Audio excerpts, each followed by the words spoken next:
Hey guys, in this video we're going to talk about the ways in which we're going to be using audio in VOR method. In the past, VOR method was basically just text, and that's great for people who lean a little bit more towards visual learning, but it has a couple of drawbacks. One, for people who lean towards audio learning, it doesn't really do as well, and also it makes it too easy for students to do things like play music in the background, or even worse, do something like Netflix in the background. So we have a lot of ways that you can interrupt that using audio.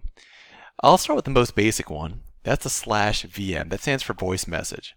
This is a message that's recorded in your own voice. You'll click do slash VM record message. It opens up a website. You record whatever you want, and then you hit the stop and the send button in there, and it sends that right.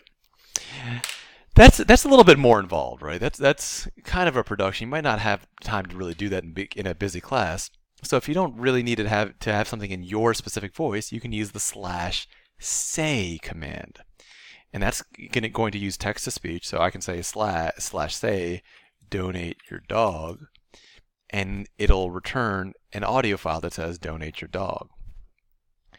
Now, text-to-speech is incorporated in a few other areas. If you want to give a student a spelling word, you can do slash spell, say the word business.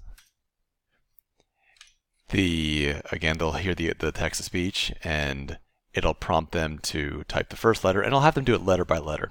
A lot of kids who have difficulty with spelling, it's mostly because they're just being sort of spasmodic with it.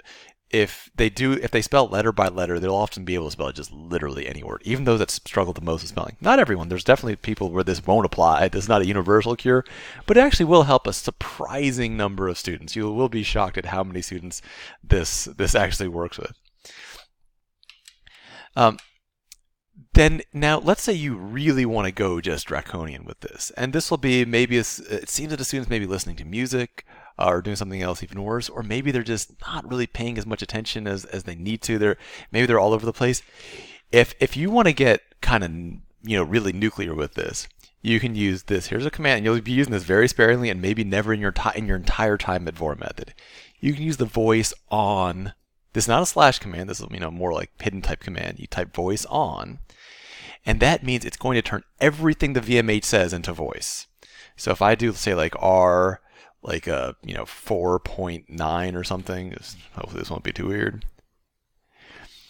So instead of the student seeing this text, you will still see the text, but the student will only hear that text read aloud. They're just going to hear the audio. It's something they'll probably use sparingly, of course, to turn voice off. Not surprisingly, just do voice off. And then if you do R4.9 again, it gets you back to the original situation where things are operating as normal. Anyway, the goals of all these audio commands are: one, we want to have some of that multimodal learning where they're hearing things and seeing things, and it's a little bit more engaging. It helps things sink in.